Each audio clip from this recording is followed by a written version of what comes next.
to Plugged In. I'm Greta Van Susteren, and each week at this time, Plugged In examines U.S. policy, questioning those who make and shape policy, and you will hear various opinions about that policy. And by being plugged in, you have an opportunity to speak up and get involved. We are live on Facebook at Voice of America and want your comments and questions. This week marks the 50th anniversary of the assassination of Reverend Martin Luther King, Jr.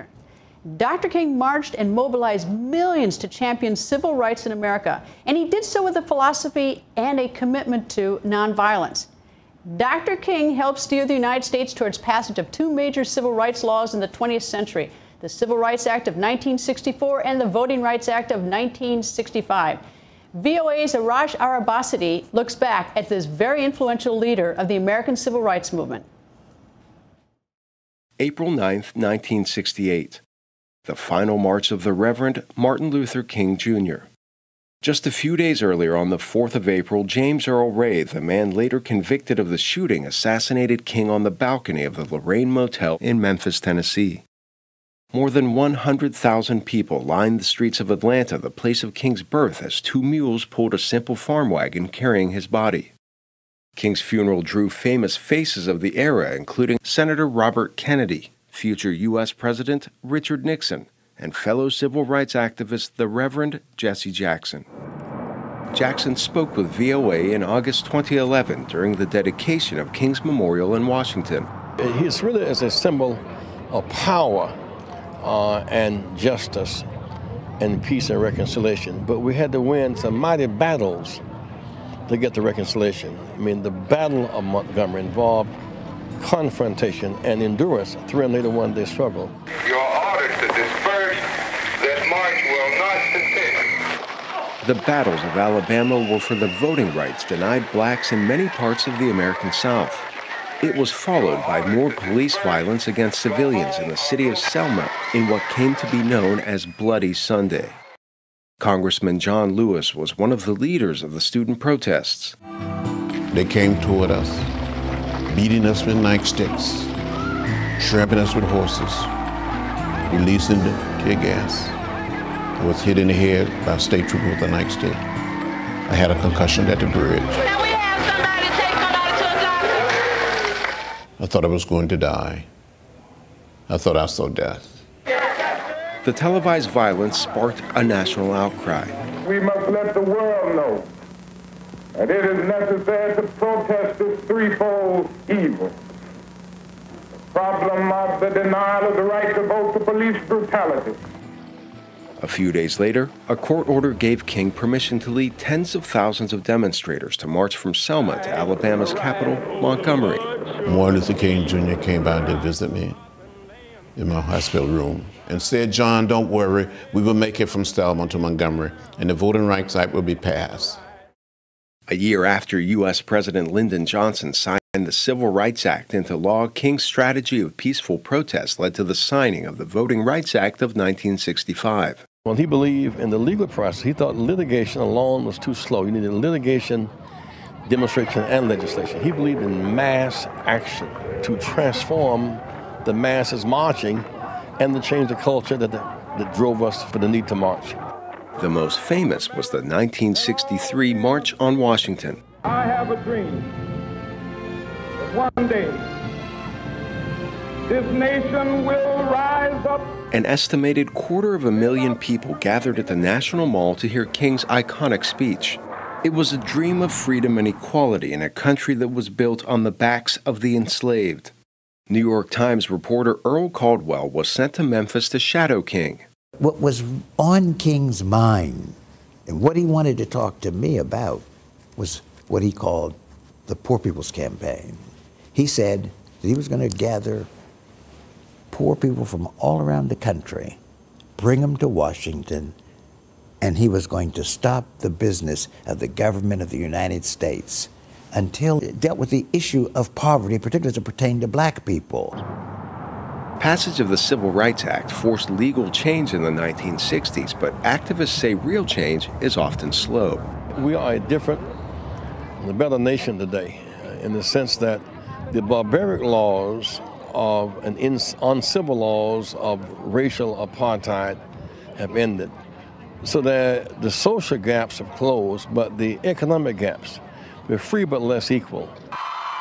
King's legacy of peaceful protest lives on, most recently at the March for Our Lives rally in Washington. Organizers of the Gun Control March in Washington estimated crowds of about 800,000. Among them, King's granddaughter. My grandfather had a dream that his 4 little children will not be judged by the color of their skin, but by the content of their character. Before his assassination in 1968, King was awarded the Nobel Peace Prize for his nonviolent campaign for equality. Today, more than 100 schools and over 900 streets in the United States bear his name. Arash Arabasadi, VOA News, Washington. I sat down to talk about Martin Luther King Jr.'s legacy with a member of President Trump's cabinet, Secretary of Housing and Urban Development Ben Carson. Now, Dr. Carson was a student in Detroit when Dr. King was assassinated. Tell me the minute you remember hearing Martin Luther King was assassinated. Where were you? I was in class at Southwestern High School. I remember it very vividly. There was a riot in my high school, and you know, things were very unsettled in the city. Did they make an announcement, or was the word passing through everyone? No, it was a public announcement. And, you know, everybody, first of all, there was disbelief. And then a television was brought in, turned on. We could see that it was really happening. And within about an hour, you know, there were kids running around, rioting, throwing things, breaking windows. And it was a tense time. But I also remember exactly 1 week later when Lyndon Johnson signed the bill, and that was very exciting also, because, you know, I was 17 years old. I certainly knew what was going on and had felt the effects of racism and prejudice, and, you know, it was a time of great hope. When you were growing up, you were in the northern part of the country, you're in Michigan, right? Yes. Were you following, there's segregation all over the country, but deep segregation problems in the South? Yes, I had opportunity to travel to the South because both of my parents were from the South. And I remember vividly as a kid seeing the whites only signs and all that kind of stuff and thinking, wow. But what was that like? I mean, when you walk into a place that says whites only? It's sort of like somebody punches you in the gut and is saying to you, you're not worthy. But growing up in Detroit, I heard that all the time also. You know, I'll never forget the time in the 8th grade when they were giving out the awards for the most outstanding academic performance, and I was the only black student, and I got the award. And one of the teachers got up in front of the assembly and basically chastised the white kids. You can't let a black kid be #1. What's wrong with you? I mean, that kind of craziness, you know, I grew up with. Dr. King was a man we want change through peace. And he was an amazing person. You know, he studied the various empires of the world and looked at various leaders. And he was an eclectic. He took what was good from each one, amalgamated that into a very clever, a very brilliant strategy for achieving things through peace. I mean, if he had been violent, I don't know we ever would have solved this particular kind of problem. But he got people to actually see what they were doing. He got other people to actually focus on what other people were doing. And, you know, we, the American people, when you really analyze it, we're not horrible people. We're actually pretty decent people. But sometimes we allow ourselves to be stirred up and manipulated. A lot of that's going on now, you know, to create all the divisiveness and hatred that's going on in our society. There's no natural place for that in our society, but we allow people to do it. Fear does that also. And then you get people who capitalize on that fear. And I think that had a lot to do with what was going on at the time of the Fair Housing Act. Fair Housing Act, 50 years. It's sort of even hard, I think, for most people to think that there's a time when we didn't have fair housing. Yes. I mean, it's, you know, how is the U.S. government going to celebrate? How is HUD celebrating? How are you celebrating it? Why is this so important? Well, it is critically important that we don't lose ground, that we continue to move forward and advance the ball. I think it was one of the most important acts throughout the entire history of our country, because, you know, it emphasized that our government simply does not condone and will never condone unfairness to groups of people that are identified by their skin color, or skin color, religion, disability, religion, sex, you know, the whole host of things. In fact, the majority of the cases that are brought to us as complaints now actually deal with disability. And you have family issues, people who discriminate against families with children. You know, we have a number of cases like that are going on. Sexual harassment. I mean, there's a lot of stuff. It covers a whole gamut of things, and we're concerned about every one of them. Do you think that today young people, African American, whites, all races, that they have an appreciation of who Martin Luther King was? I would like the appreciation to be greater. You know, when I think back to the people who made so many sacrifices, people from all races, and put their lives at risk to open things up for everybody, and then particularly open educational opportunities for people. And now you have to push people through that door that was open.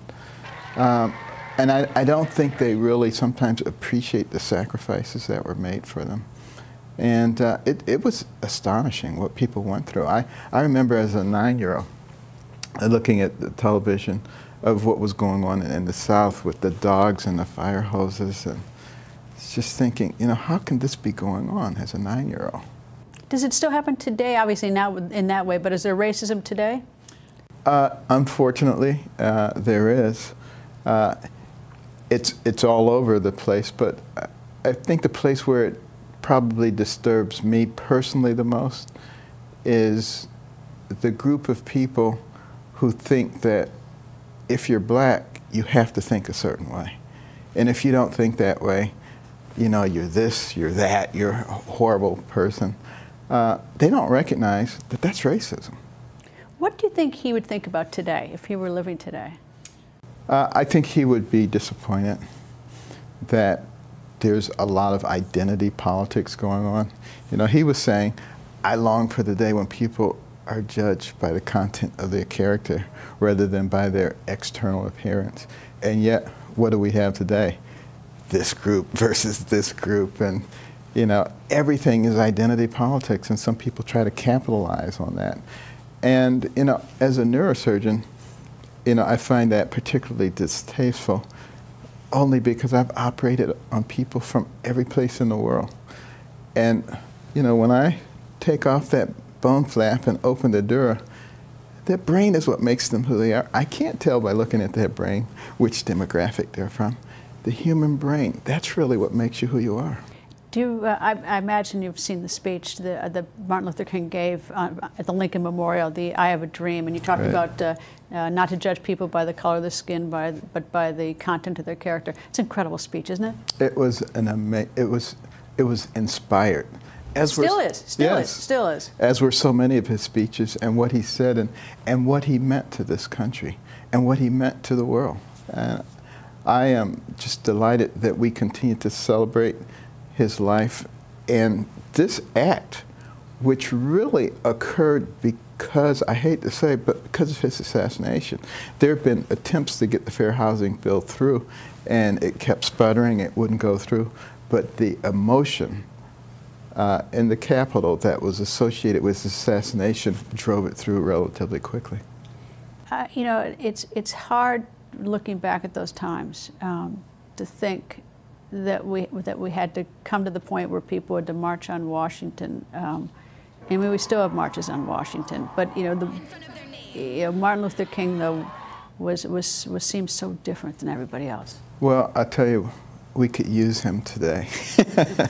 If he were here today, you know, I think, you know, talking about peace and love, and how we're not each other's enemies, and helping people to be able to see the big picture and move toward that together, recognizing that it would be beneficial to all of us.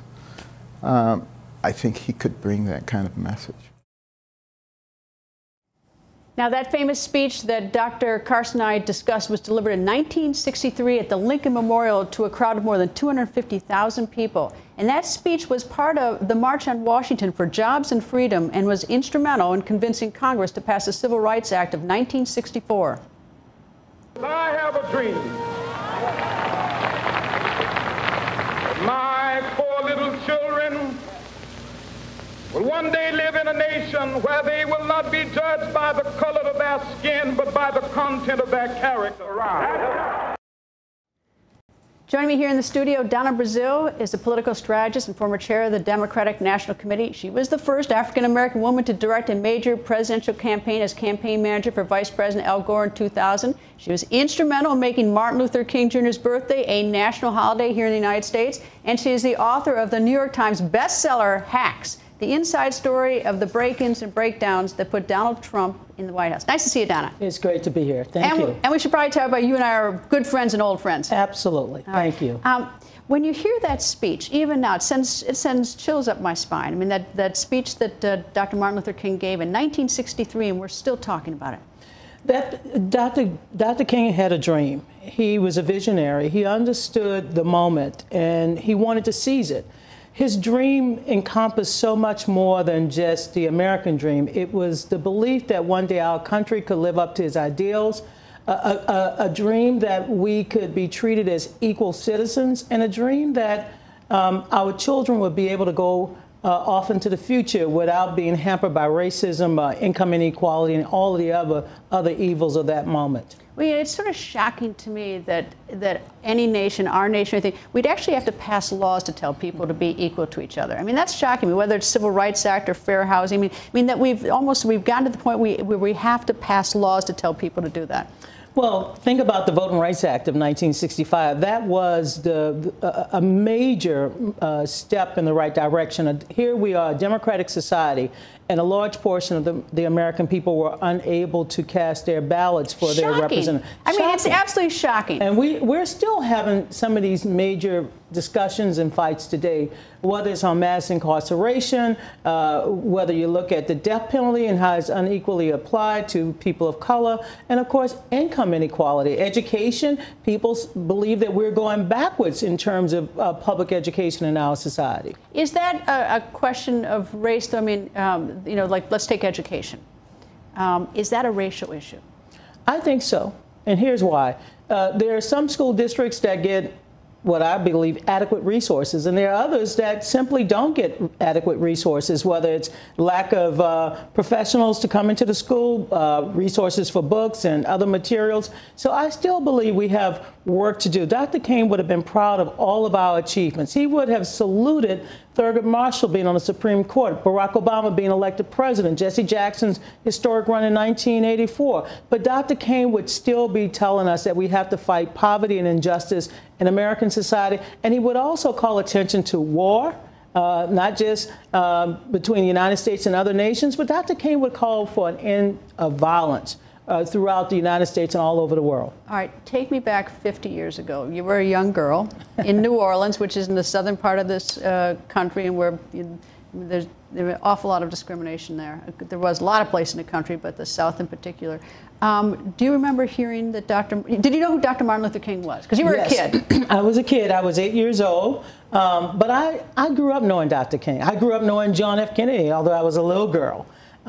Because my grandmother had, underneath the crucifix, we were Catholic, she had a picture of John F. Kennedy. And then, of course, after Dr. King was assassinated, we put up his picture. But we knew about Dr. King. We knew Dr.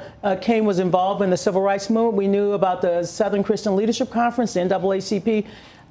It was difficult not to know because I grew up at a time when the culture shaped our politics, and that was a culture in which African Americans or blacks were told they had to do certain things. I went to all black schools until integration came in the 1970s. So that night that Dr. King was assassinated, it was a 6:01.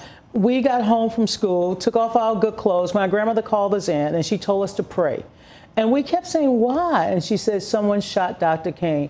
We waited until our parents came home for my mother and father to tell us everything about that he was murdered, that he was assassinated, and we all wept and we cried. And that night, I defied my mother, and that wasn't a good thing to do, but I wanted to put a black scarf across our door to show that we were in solidarity with Dr. King and the movement for civil rights and equal justice under the law.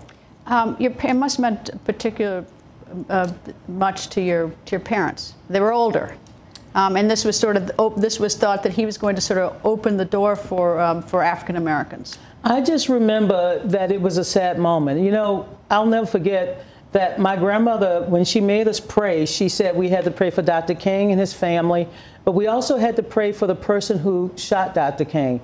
And of course... Did you know it was a white man? Well, my grandmother didn't identify the color of the person. She said that Dr. King told us that we had to love. And I was a little girl, and I kept saying, why? Why? And she said, because Dr. King wanted us to be like Jesus. He wanted us to love one another. It's interesting that Dr. Martin Luther King wanted to make all this change through nonviolence. I mean, that's the way he believed things would come about. For him, nonviolence was his creed. It was his vision. He believed that Mahatma Gandhi was correct in that this would bring about what he believed real change. He was a fierce believer in nonviolent protest, nonviolent action, and there were times within the movement that some of the younger people criticized Dr. King's approach. They said, no, we cannot hurry history by sitting down, and we need to take up arms, and Dr. King fought against that. All right, well, let me just play a sound from his speech. This was the night before he was assassinated. This is Dr. Martin Luther King. Well, I don't know what will happen now. We've got some difficult days ahead. But it really doesn't matter with me now, because I've been to the mountaintop. I don't mind. Like anybody, I would like to live a long life. Longevity has its place. But I'm not concerned about that now. I just want to do God's will. And He's allowed me to go up to the mountain. And I've looked over, and I've seen the promised land.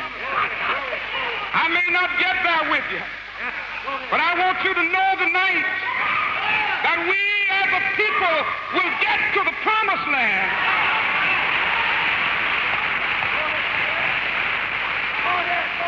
So I'm happy tonight. I'm not worried about anything. I'm not fearing any man. Mine eyes have seen the glory of the coming of the Lord.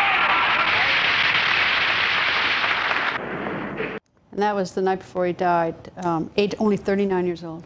39 years old. Dr. King was a drum major for justice. I'll never forget when I coordinated with many others the 20th anniversary of his historic speech. I got an opportunity to work with Mrs. King and so many others who marched with Dr. King, including Congressman John Lewis. They are men and women of valor. They are my heroes, my personal heroes. But Dr. King was more than just a man who had a dream. He was a man who went to the streets to force government to act and to encourage and inspire a new generation to continue his legacy. So I'm proud of all of them. You know, I asked Dr. Ben Carson about going into places where it says whites only. Are you old enough? You're old enough to have been those places. I was old enough to go to the back of the bus, to see those signs. But you know, my parents and my grandparents taught us not to hate, to believe that one day it would change. And sitting at the United States Capitol when Barack Obama was sworn in back in January of 2009, that was that moment that I said, Dr. King lived for this moment. He lived for the moment when people could just rise up to be who they are and become what they intended to be without looking at their skin color. So Dr. King, his dream will live on, his legacy will live on, because it is deeply now embedded in the soul of our DNA here in the United States of America. And when you say here in the United States DNA, you mean all of us, whites and blacks. You listen to these speeches and, you know, we're nothing but inspired. Anyway. Donna, thank you very much. That's all the time. I'd like to thank Donna Brazile, former chair of the Democratic National Committee and author of the forthcoming book for colored girls who consider politics. But check out her bestseller now, New York Times bestseller, The Hacks.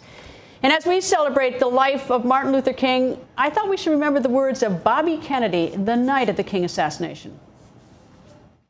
What we need in the United States is not hatred. What we need in the United States is not violence and lawlessness, but is love and wisdom and compassion toward one another, and a feeling of justice toward those who still suffer within our country, whether they be white or whether they be black. We can do well in this country. We will have difficult times. We've had difficult times in the past, but we will have difficult times in the future. It is not the end of violence. It is not the end of lawlessness, and it's not the end of disorder. But the vast majority of white people and the vast majority of black people in this country want to live together, want to improve the quality of our life, and want justice for all human beings that abide in our land. That's all the time we have for today. Stay plugged in by liking us on Facebook at Voice of America. You can also like my Facebook page at facebook.com/Greta. And follow me on Twitter at Greta. Thanks for being plugged in.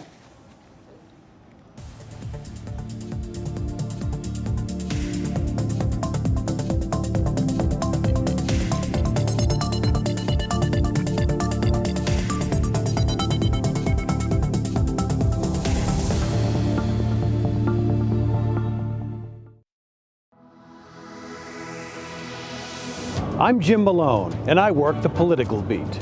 I cover what drives the political issues in the United States, what voters think, what drives the candidates, how public opinion shifts on one issue or another.